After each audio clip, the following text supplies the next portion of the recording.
Jack Daniels, a whiskey loved by millions. And it all comes from two unique factories that make every barrel and every drop. It's a time-honored tradition that stays true to its roots. It's still very much the whiskey that Jack set out to make. While finding a place for science, Jack Daniels has a unique chemical profile and automation to create a legend among liquors, known the world over as simply Jack.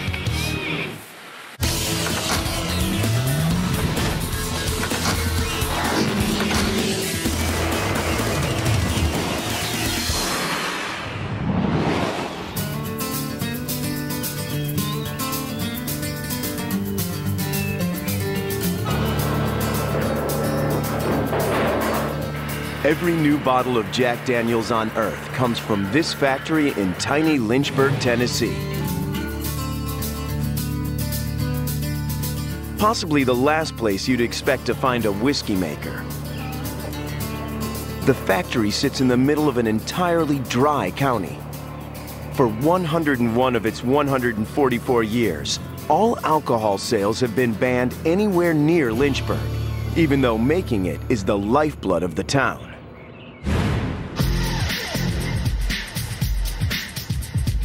The whiskey's made right next to downtown on an 1,800-acre compound in 9 production areas. The Cave Spring,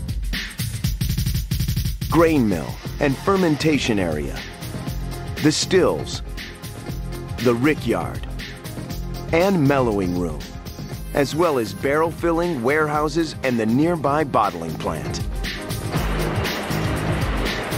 375 workers, some of them second and third generation employees, make a whiskey that's marketed in over 130 countries.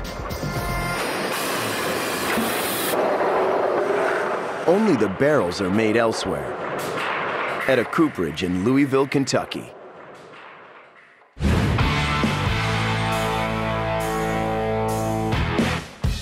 Jack Daniels whiskey comes in 3 varieties. The original Old No. 7, Double Filtered Gentleman Jack, and top-of-the-line single barrel. All of the whiskeys start with the same whiskey and the same types of barrels. So we're able to make these different expressions of Jack Daniels by how we process and filter them to get them to the bottle.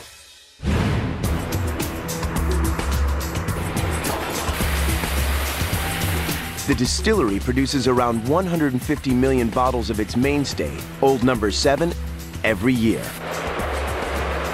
The process of making this very traditional product in such high volume is masterminded from a control room packed with computers. The operator keeps an eye on the entire production flow from these screens.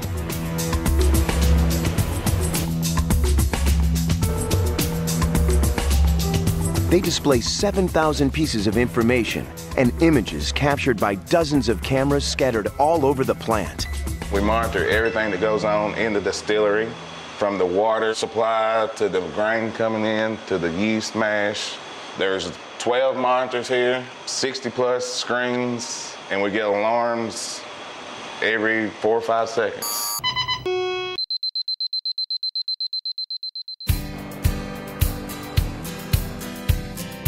The monitoring starts at the very beginning of production with water. At the heart of the compound, a natural cave spring supplies every drop used to make every bottle of Jack Daniels. The water bubbles from the ground at a constant 56 degrees, and as far as anyone knows, it's never run dry. It's filtered through limestone bedrock, which removes most of the iron and makes it perfect for whiskey making. Iron is terrible. It's, as they say, murderous for making whiskey. It turns it black and bitter. The water in the cave is captured beneath the surface and fed into a system of pipes. And the production process shifts to the next location, the grain mill.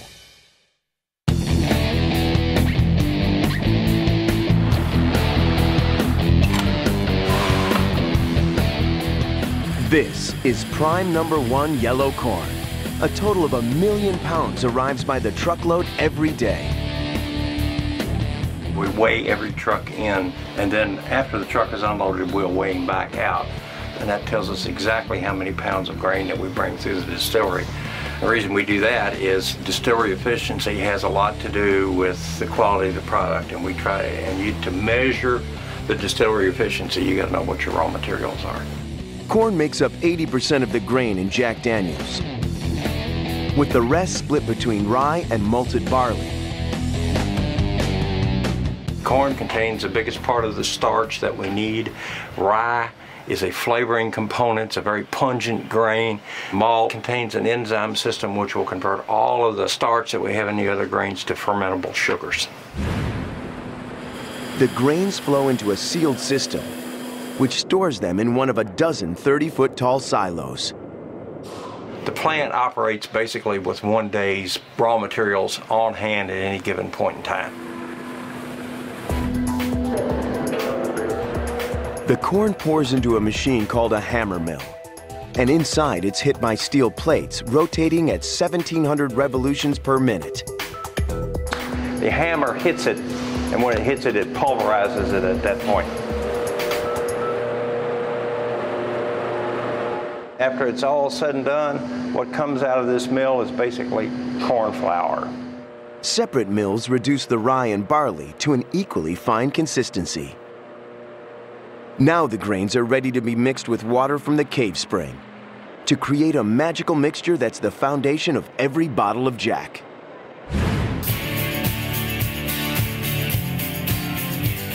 The abundance of natural resources is part of what attracted the original Mr. Jack Daniel to this location in the first place.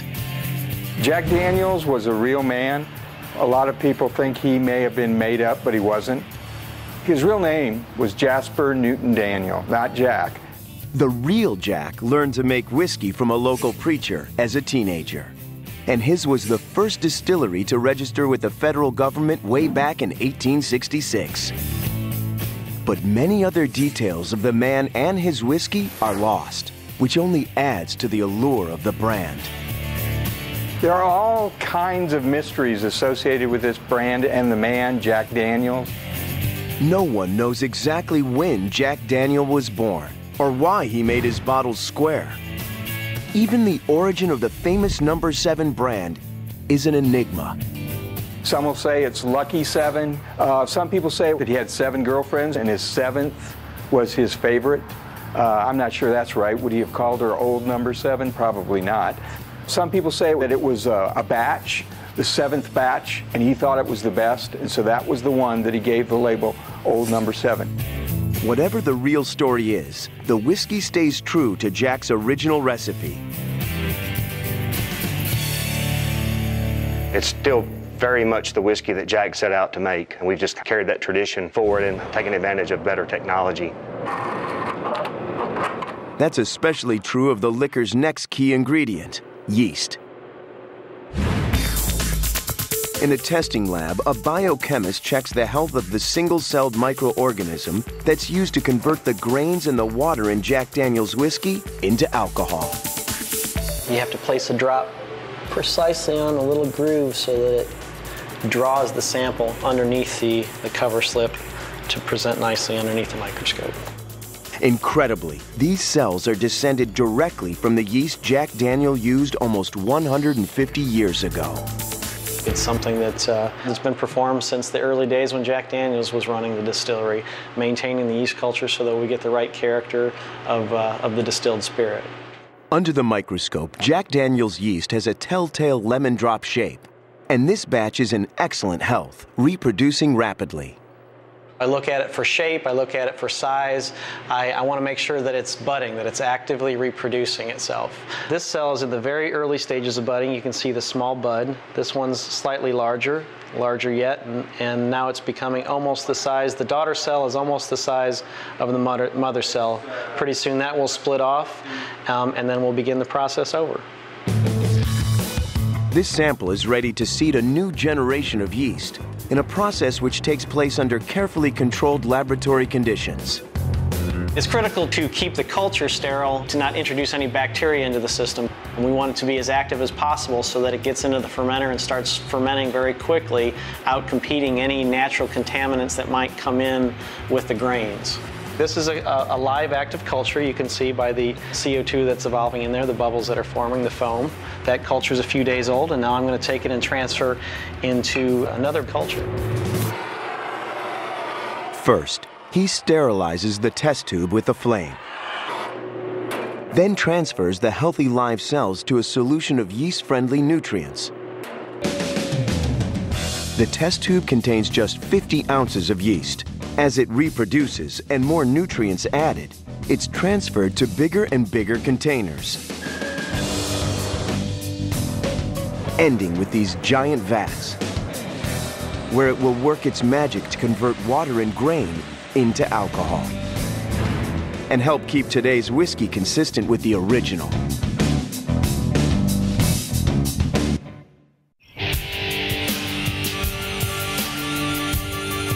At the Jack Daniel's factory in Tennessee, water, grain, and yeast all come together in the fermentation area. This vast steamy room houses 64 giant steel vats. Each one holds 40,000 gallons, enough to fill around 3 million bottles of Jack Daniel's. The yeast is pumped into the fermenter,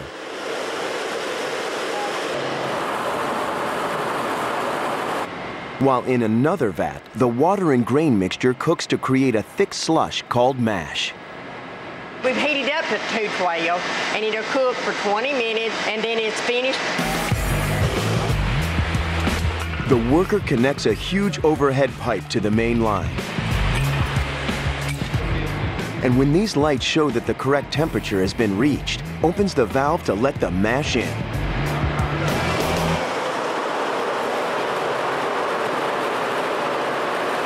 And put mash on top of my yeast. The yeast will start the mash fermenting. The yeast feeds on the sugars in the grain. Slowly at first, and then within a few hours, it's bubbling ferociously.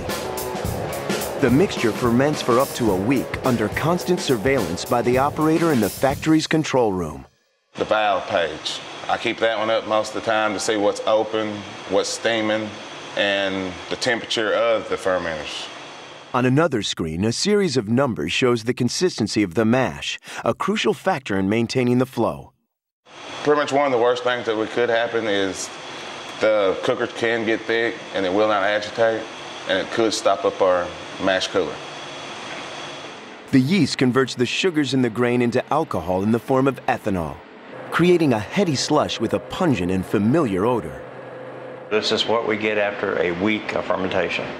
It's called distiller's beer. It's basically the same type of thing that you get in a bottle of beer. The difference is all the grain particles are still in this beer. It's about 11.5% alcohol. And a simple click of the mouse is all it takes to send the finished distiller's beer to its next destination. The whiskey stills.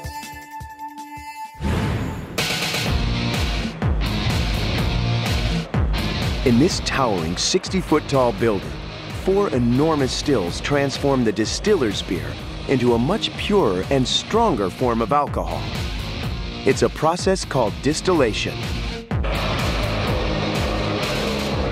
Distillation basically is separating a very volatile material from the beer, and that volatile material is basically alcohol. The mixture flows into the system, seen here through an observation window. Inside the still, the mixture flows across a series of hot metal plates, heating it to around 200 degrees Fahrenheit. And because alcohol turns into vapor at a lower temperature than water, the alcohol vapor separates and rises to the top of the still. The vapor then flows into a device called a condenser, where it cools and turns back into a liquid, which flows out of the bottom of the system. The alcohol goes through this line, one floor up, crosses over, goes all the way to the bottom floor, which is over 100 feet down that way. It is then sent back upstairs, over and down through a condenser. The distilled liquor flows out of the stills at a rate of up to 9,000 gallons an hour. Unlike finished whiskey, the liquid is crystal clear, but it packs an even bigger punch than the finished product at a mind-numbing 140 proof. Now the alcohol's reached a crucial point in its transformation. It's time for a test by the master distiller. Jeff Arnett is only the 7th person to hold this distinguished job in the company's 150-year history. A job that includes testing the fiery brew fresh off the still, which is diluted with distilled water to reduce its potency before tasting. It still has enough intensity of character that you should be able to recognize the signature flavor characteristics, but it minimizes any carryover. And if you pick up the glass and swirl it and smell it, it has a very strong grainy identity. It's very obviously got a lot of corn, which is the predominant grain in our bill. A lot of people say it smells like bread or maybe like corn chips. The master distiller, like all of the workforce here, is exempt from the county's strict ban on alcohol. It does not prohibit us from having official whiskey tasters and allowing the full-time employees of Jack Daniel's to taste the whiskey. That's an important part of the process. It's a job that's part art, part science. The anatomy of the tongue is certainly the science part of it, but the art form is recognizing and understanding Jack Daniel's and its unique properties that it has. Perfect. And the art of protecting that distinct identity depends on the craft of making barrels. Because without barrels, whiskey would look like water, and Jack Daniel's would be missing one of its most crucial ingredients.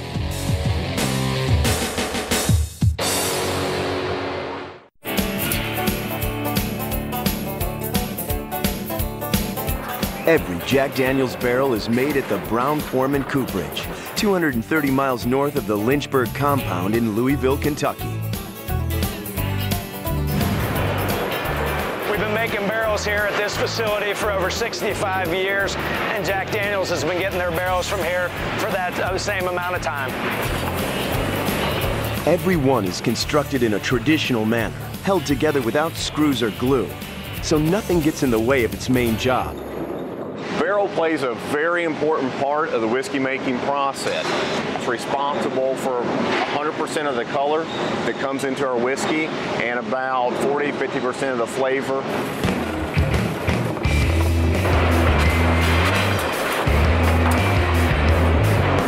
In a crowded, deafeningly loud plant, 250 workers cut, shape, and manhandle barrels using a variety of fearsome-looking machines. The men and women who make barrels are called coopers, from the Latin word cupa, meaning vat. The barrels come together in the woodyard, milling area, raising station, the toasting room, charring oven, and testing department.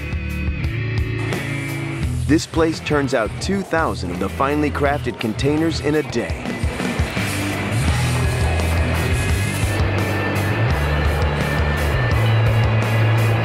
The entire plant runs on generators fueled by waste wood and sawdust.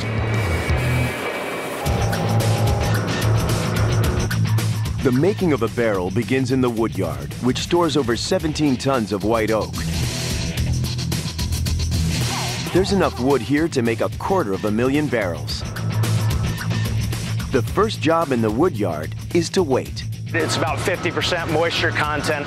We air dry it 4 to 6 months, where it drops the moisture content to about 25%. About 6 months after arriving at the factory, the wood is dried to perfection and moved to the milling area.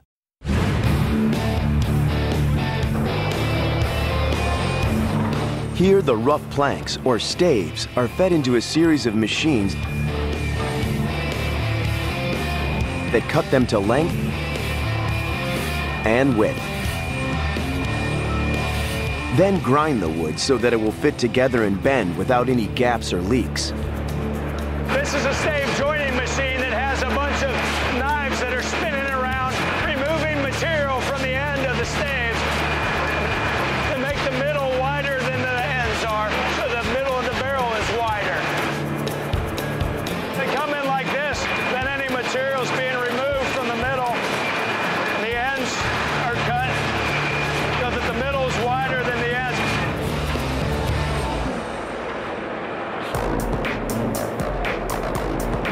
Even the round tops and bottoms of the barrels are built out of white oak without any glue or screws. They're cut to shape by a saw.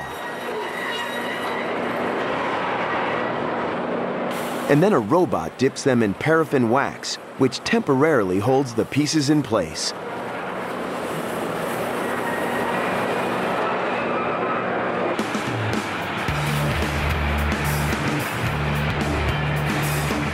A worker known as the dot man keeps track of the staves exiting the production line before they move from milling to what's known as barrel raising. Barrel raising is where they take the staves and assemble them in a ring and actually lift the barrel up where it can stand on its own. The barrel raisers work hard to keep up with a strict production target, shown on giant LED screens. Overhead conveyors drop the metal hoops used to temporarily hold the barrel together. They build the barrels out of 31 irregular shaped pieces of wood. Each one is carefully selected by hand.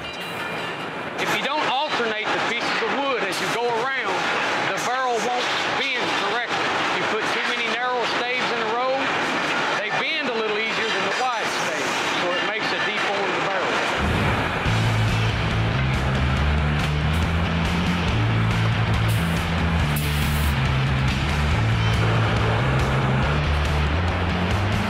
Next stop, a steam shower.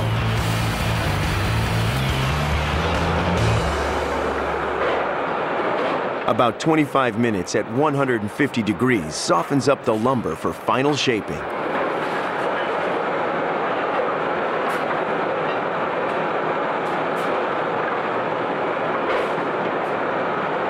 The wood becomes pliable where we can bend it, put on the other temporary head hoop without the staves breaking.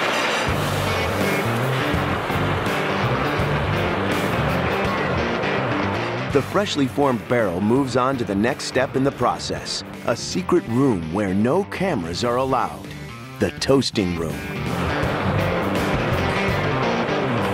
Behind these screens, the barrels undergo a unique flavor-enhancing procedure used only by Jack Daniels. The barrel's exposed to a light temperature, radiant heat, just like you're toasting a marshmallow or bread, and it brings the sugars and caramels to the surface of the wood.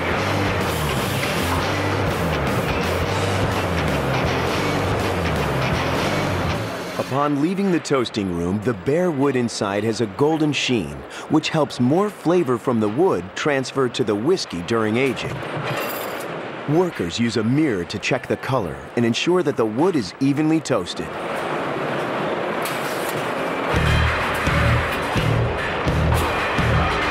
Once they're ready, the barrel enters a giant machine called the Buffalo.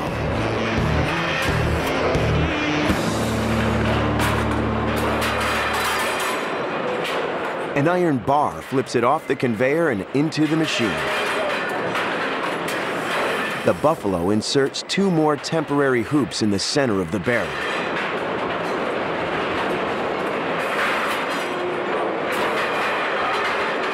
Then spins it.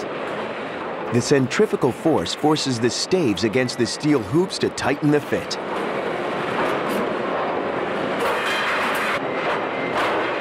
A powerful vise which squeezes the hoops with almost 1,000 pounds of pressure finishes the job. After the Buffalo's work is done, the barrels move to the next and most spectacular stage on the production line, the charring station. Here, a conveyor delivers them to a steel oven with 8 powerful gas burners. A machine flips the barrels onto one end, and they head into the heat.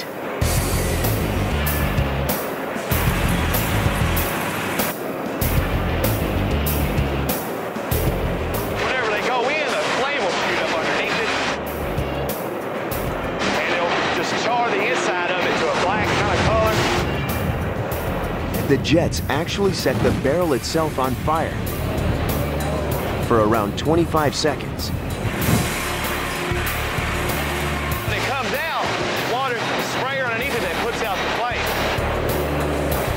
flame. 150 barrels come through charring every hour. And keeping up with the flow in this intense environment takes a strong nerve and concentration. Try to keep an eye on everything, make sure everything's running right, because pretty much take your eye off of it, you don't catch it, it's a big mess. You might, get hurt, you'll fall down, get burned. Try to stay out there as much as possible, but you never know. I burn a lot of clothes, go through a lot of gloves because they melt. But without the fire, Jack just wouldn't be Jack. That's pretty much what gives it the flavor. The char it soaks into the wood and just gets its flavor, its texture. Next, the tops and bottoms go on.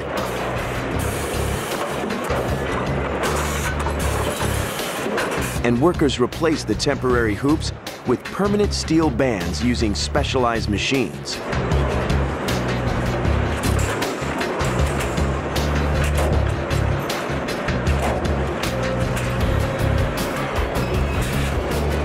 A worker with a laser-guided drill makes an opening in the barrel, a hole traditionally called a bung hole. He quickly lines up the drill with the strongest part of the barrel. Where your rivets are, that's where you want to drill your bung hole. You can hear it kicks it out.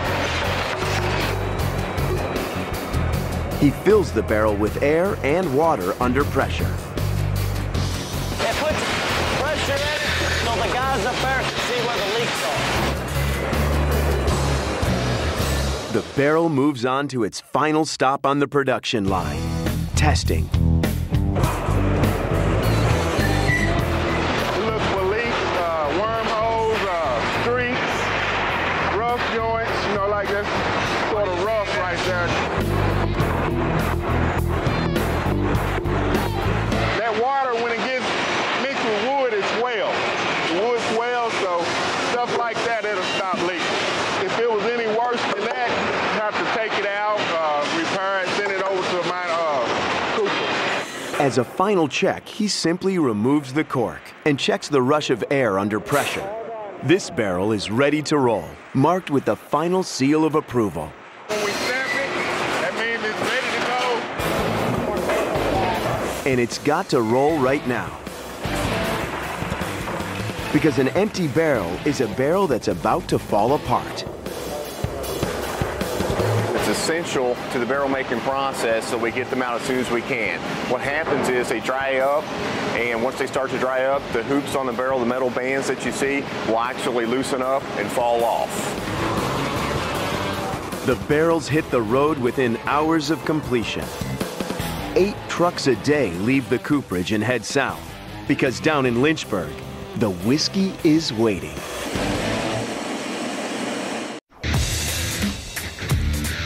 At the Jack Daniel's compound, up to 1,000 pints of distilled liquor gushes off the stills every minute. At this stage, it's potent, pungent, but as clear as water. The crucial next step defines Jack Daniel's as a Tennessee whiskey. It begins with a huge fire made of sugar maple wood. We use sugar maple because it's the only wood that don't have a taste or smell to it. They soak it with Jack Daniel's whiskey as a primer. This here it's 140 proof. It comes straight off the steel. And then light it.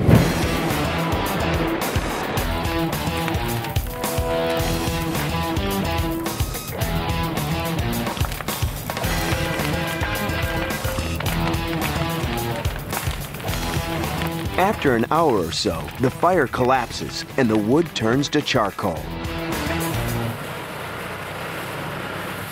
Workers damp it down. Then run it through a grinder to reduce the charcoal to 1/4-inch pellets. When it comes off the fire, it's too big, so we want to crush it down, about the size of a pea.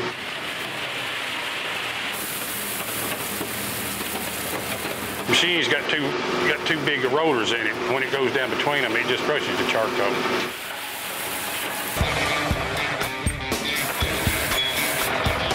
The freshly ground load heads down the hill to the charcoal mellowing room.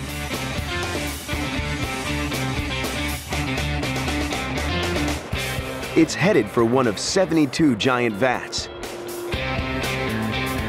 Here, it meets up with the whiskey channeled direct from the still through a network of pipes.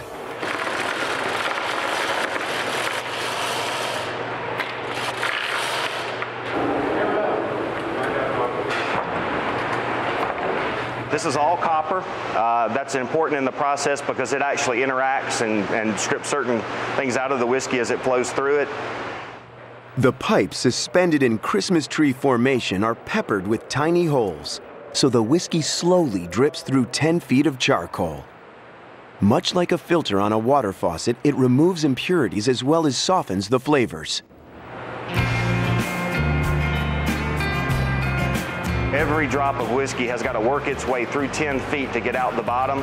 The grainy identity of the whiskey is absorbed into the charcoal so that what comes out the bottom is much lighter and sweeter, a much more clarified and lighter whiskey. This process is what distinguishes Jack from the bourbons made elsewhere in the American South. Jack Daniel's is very closely kin to bourbon, but by the time every drop of whiskey has made it through 10 feet of hard sugar maple charcoal, it is then called a Tennessee whiskey. After up to 6 days of traditional charcoal mellowing, the liquor is ready for the barrel.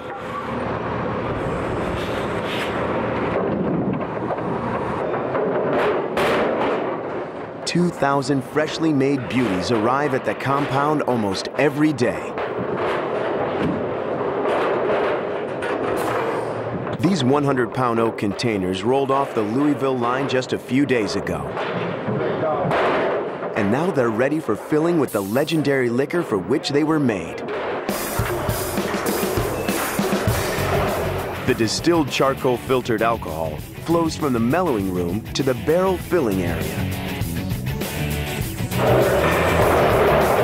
A two-man team pumps over 100,000 gallons every single day.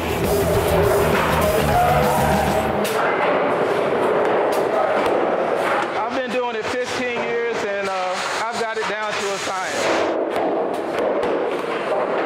I do around 1,000 a day, he does around 1,000 a day. Here, the smell of whiskey seeps into your pores, and danger is ever present. Whiskey is, after all, extremely flammable, and right now it's 140 proof, emitting potentially lethal vapors of ethyl alcohol. It could produce a flash fire, a fire, or even an explosion if confined and exposed to an ignition source. From this point on in production, safety checks are tighter than ever, using a device called a gas meter to test the vapor levels in the air. This machine will give you an audible and visible and also a numeric reference of potential danger. And if it starts flashing and you start hearing alarms going off and I start walking away, then you walk away.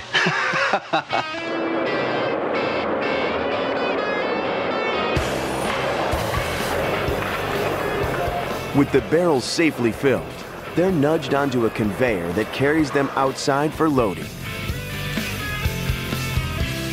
Full with whiskey, each barrel weighs around 500 pounds. There's a trick to stacking these monsters in the right order, so they don't move around and crash through the side of the truck.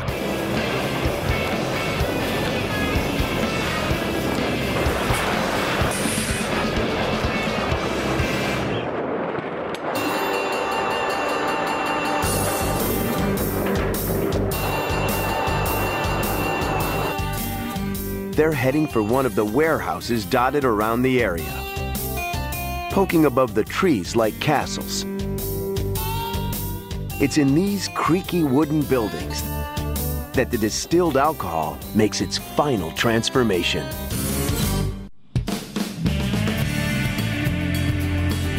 Seven stories tall and 50 years old, this towering building is one of 77 warehouses located close to the Lynchburg compound.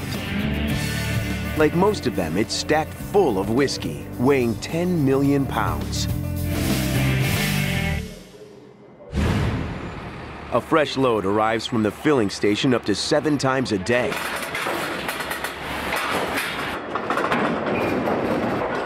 Workers manhandle them directly onto a rusty elevator, while a team stands by upstairs. Using momentum, they take the 500-pound barrel off the lift, roll it to the selected shelf, and maneuver it into position.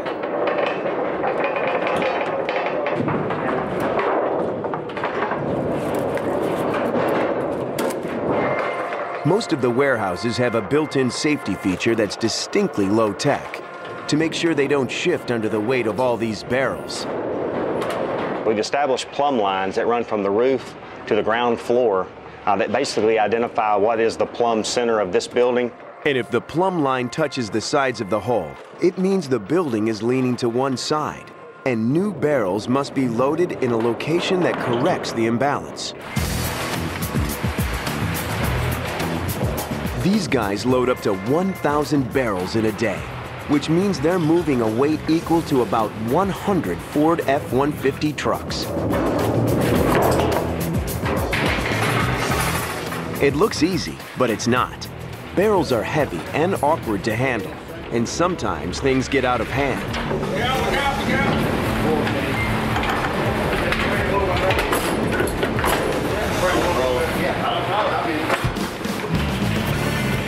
Every inch of this place is crammed with up to 20,000 barrels, aging on wooden shelves.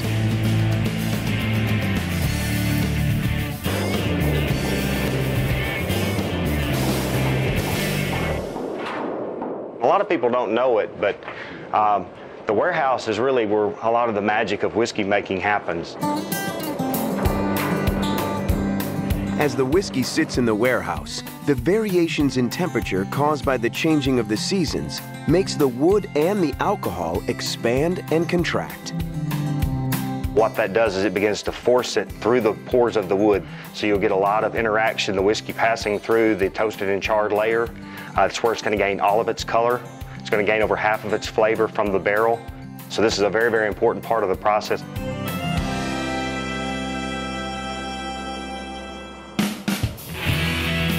The precise location of the barrels in the warehouse has an enormous effect on how the whiskey matures. The higher you go, the more the temperature varies, so the barrel imparts more flavor. That's why it's important to keep a detailed record of each barrel's resting place and history. And the top floor barrels take on a special flavor, reserved for the top-of-the-line single-barrel whiskey. The area located right here is called the Angel's Roost. It's the highest and hottest location of the warehouse that you get maximum interaction between the whiskey and the barrel. You get very high intensity of character and flavor. But here in the Angel's Roost, more whiskey evaporates from each barrel than anywhere else in the warehouse. It's what distillers call the Angel's Share. We'll lose about 30% of an Angel's Share in the locations right here, so we assume that's where the angels must congregate.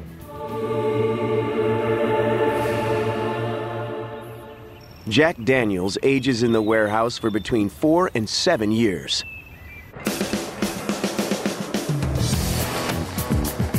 But the ultimate test is not time, but aroma and appearance. First, we draw the sample out, then we place a cedar peg. Something that's a little bit softer than the oak barrel, so it'll conform to the drill hole. It drives in easily and it won't rot. This whiskey is a little over 3 years old, and it looks like it's maturing as I would expect a 6th floor barrel to be maturing. At this point, you can see it's already gained a lot of the color that we would expect in a mature whiskey. Every drop of Jack Daniel's whiskey goes into the barrel just as clear as water. But you can see that just in 3 years, the nice amber color that's been formed, all of that color has come from its time in the barrel. Just a few more years to go, and these babies will be ready for the bottle.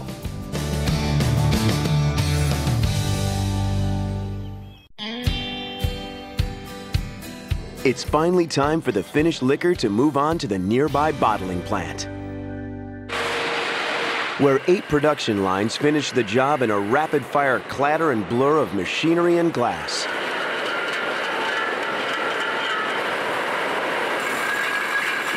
A lot of pinch points, lots of moving equipment. You know, if you're not paying attention to what you're doing, you could easily, you know, get yourself hurt.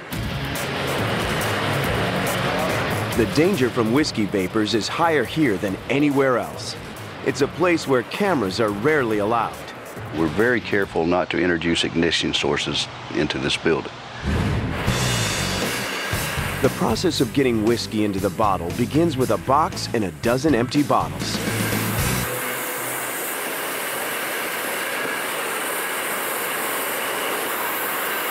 A machine flips them over, lifts the box onto an overhead line, and sends the bottles marching on.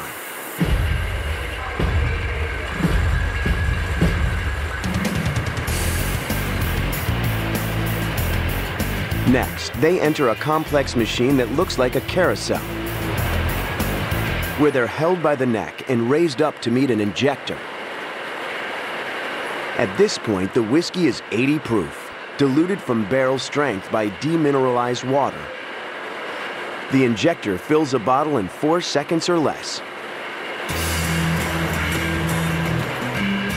On the way to the next step, a plexiglass shield above the bottles keeps debris from falling into the precious liquid. Before the tops go on, and the bottles pass through an X-ray machine to check that they're full and that the cap is on correctly.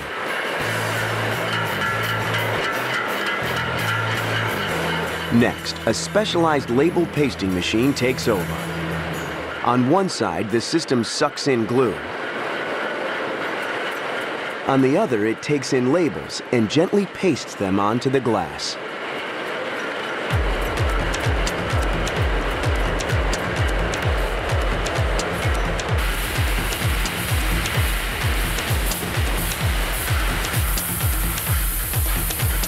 Despite the high level of automation in bottling, the human touch remains essential, just as it's always been. It takes a lot of people to pull off getting bottle from one end of the process to the other.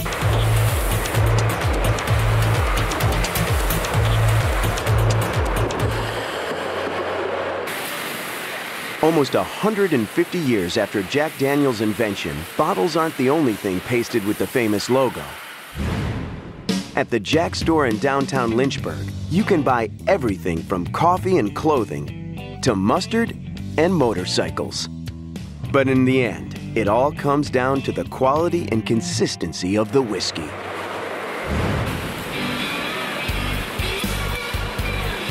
Before these boxes are ready to leave the warehouse, each batch is subjected to its final and possibly most important test. It's the job of master taster Jeff Norman to make sure the whiskey stays consistent year after year.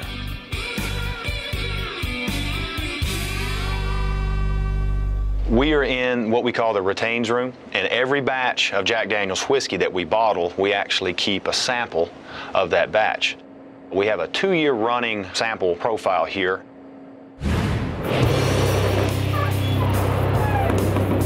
Every Friday, the taster hosts a parade of workers in a room that looks like a voting booth.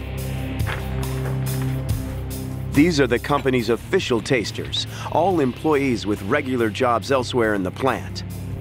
But now they're taking part in a mass taste test. Every week, up to 100 testers sample the whiskey before it ships, in a test designed to be an objective scientific exam.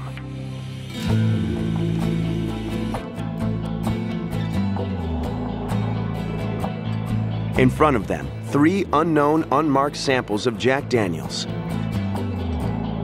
Their challenge is to identify any whiskey that tastes different. Our employees will nose the whiskey, they will taste the whiskey. To keep the testers on their toes, the source of the 3 samples varies. Sometimes they're from different batches, but today they're all the same. Hopefully, they won't find a difference.